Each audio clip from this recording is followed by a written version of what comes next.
नमस्कार, मैं कविता उनियाल, आप देख रहे हैं मीडिया टुडे टीवी।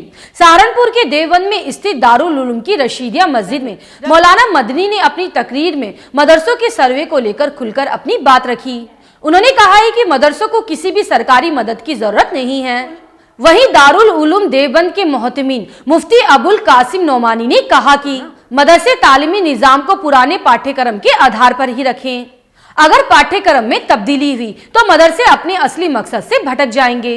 कुछ नासमझ लोग मदरसे के पाठ्यक्रम में बुनियादी तब्दीली और मॉडर्न शिक्षा की बात करते हैं। ऐसे लोगों से प्रभावित होने की कोई जरूरत नहीं है। जमीयत उलमा हिंद ने एक और बयान दिया था जिसमें उन्होंने सर्वे को लेकर योगी सरकार पर निशाना साधा था।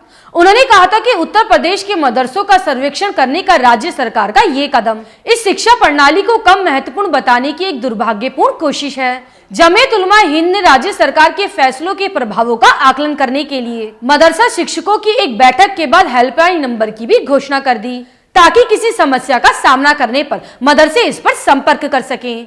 इसके अलावा उन्होंने इस मामले को देखने के लिए एक संचालन समिति का भी गठन किया है। मदरसा संचालकों को डर है कि सर्वे के बाद सरकार सिलेबस में बदलाव करने जा रही है। सरकार का बार बार मदरसों में विज्ञान की शिक्षा देने की बात से उन्हें लगता है कि यहाँ पर दीनी तालीम का प्रभाव कम होगा। यही कारण है कि वो इसके जवाब में मदरसों के मकसद पर बात करते हैं और कहते हैं कि अगर ऐसा किया गया तो मदरसों के संचालन का मकसद ही खत्म हो जाएगा। सिर्फ मौलवी ही नहीं, मदरसों के सर्वे पर राजनेताओं ने भी जमकर बयानबाजी की। MIM के अध्यक्ष असदुद्दीन ओवैसी ने मदरसों के सर्वे को एक छोटा NRC बता दिया। उन्होंने कहा है कि सभी मदरसे आर्टिकल 30 के तहत हैं। फिर यूपी की सरकार ने सर्वे का आदेश क्यों दिया? ये सर्वे नहीं बल्कि छोटा NRC है। कुछ मदरसे तो यूपी मदरसे बोर्ड के तहत आते हैं। हमें आर्टिकल 30 के तहत अधिकार मिले हुए हैं और सरकार उसमें हस्तक्षेप नहीं कर सकती। वो केवल मुसलमानों का उत्पीड़न करना चाहते हैं। मदरसा संचालकों के सम्मेलन में जमीयत उलमा हिंद के अध्यक्ष मौलाना अरशद मदनी ने कहा है कि सरकार ने मदरसों का सर्वे करवाया, उससे हमें कोई दिक्कत नहीं है, ये उसका अधिकार है। लेकिन मदरसा चलाने के लिए हमें किसी भी दान या सहयोग की जरूरत नहीं है। इसे लेकर मदनी के दो तर्क हैं। उन्होंने कहा है कि जिन भी मदरसों को सरकार की मदद मिली उनके हालात खराब हैं। इसके अलावा उन्होंने कहा है कि मदरसों को दान और सहयोग की कोई जरूरत नहीं है क्योंकि हम अपने बच्चों को गुलाम नहीं बनाना चाहते। हम अगर सरकारी मदद लेंगे तो हम पर सरकार के नियम थोपे जाएंगे। मदनी ने यह भी साफ कहा कि सरकार के मदरसों में लैपटॉप से पढ़ाने की योजना उनके काम की नहीं है। उन्होंने कहा है कि हमें ऐसे लोगों की जरूरत है जो कम पैसों में मस्जिदों, जंगल और देहात में भी जाकर नमाज पढ़ा सकें। उनकी नहीं जो लैपटॉप ले। हम एक हाथ में लैपटॉप और एक हाथ में कुरान लेकर नमाज नहीं पढ़ा सकते।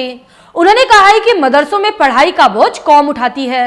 मौलाना मदनी ने यह भी कहा कि दुनिया की कोई भी कौम मदरसों का मकसद नहीं समझ सकती, इसलिए किसी भी बोर्ड से जुड़ने का कोई सवाल नहीं पैदा होता।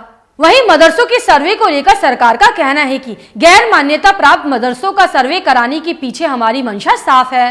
अल्पसंख्यक समुदाय के बच्चों के लिए सरकार ने कई नीतियां बनाई है, लेकिन मदरसों के बारे में सही जानकारी ना होने के चलते यहाँ के बच्चे इसका फायदा नहीं ले पाते।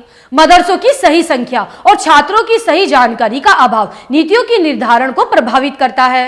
अल्पसंख्यक कल्याण विभाग के एक अधिकारी का दावा है कि सर्वे की रिपोर्ट के अनुसार मदरसों में बुनियादी सुविधाओं के साथ पढ़ाई का स्तर सुधारने पर भी जोर दिया जाएगा।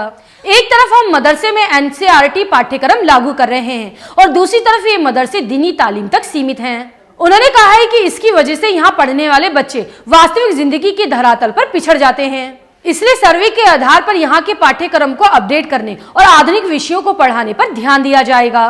सिर्फ इतना ही नहीं, इस सर्वे के जरिए गैर मान्यता प्राप्त मदरसों की पहचान बनाने की कोशिश की जा रही है। मीडिया से बातचीत के दौरान उत्तर प्रदेश मदरसा शिक्षक परिषद के चेयरमैन डॉक्टर इफ्तिखार जावेद ने कहा था कि गैर मान्यता प्राप्त मदरसों का सर्वे कराने का आदेश इसी मकसद से जारी किया गया है ताकि ऐसे मदरसों की सूचना इकट्ठी कर उन्हें मान्यता देने की प्रक्रिया शुरू की जा सके।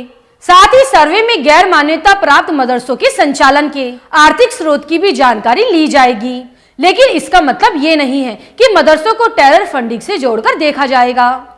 मदरसे के सर्वे का काम पूरा कर लिया गया है और रिपोर्ट शासन को भेजी जा चुकी है। ऐसे में सवाल ये भी है कि सरकार उन मदरसों के साथ क्या करने वाली है जो गैर मान्यता प्राप्त मिले हैं। लेकिन सरकार ने पहले ही आश्वासन दे दिया था कि ऐसे मदरसों को जरूरी दायरे में लाकर उन्हें मान्यता दे दी जाएगी। कई लोगों के मन में ये भी आशंका है कि ऐसे मदरसों पर बुलडोजर चल सकते हैं। इसे लेकर योगी सरकार के अल्पसंख्यक कल्याण मंत्री दानिश आजाद अंसारी ने अपने एक बयान में साफ कहा था कि योगी जी का बुलडोजर अपराधियों और समाज में गड़बड़ी फैलाने वालों पर चलता है। पहले तो मदरसों का सर्वे होगा, उसके आधार पर आगे कुछ फैसला लिया जाएगा। सरकार को जानकारी होनी चाहिए कि ग्राउंड पर क्या चल रहा है। अगर आपको न्यूज अच्छी लगे तो न्यूज को लाइक करें। अगर आप हमारे चैनल पर नए हैं तो हमारी मीडिया टुडे टीवी चैनल को सब्सक्राइब करें और हाँ, बेल आइकन को जरूर प्रेस करें ताकि मेरी न्यूज सबसे पहले आप तक पहुंचे। अब मैं आपको अगली खबर के साथ मिलूंगी। शुक्रिया।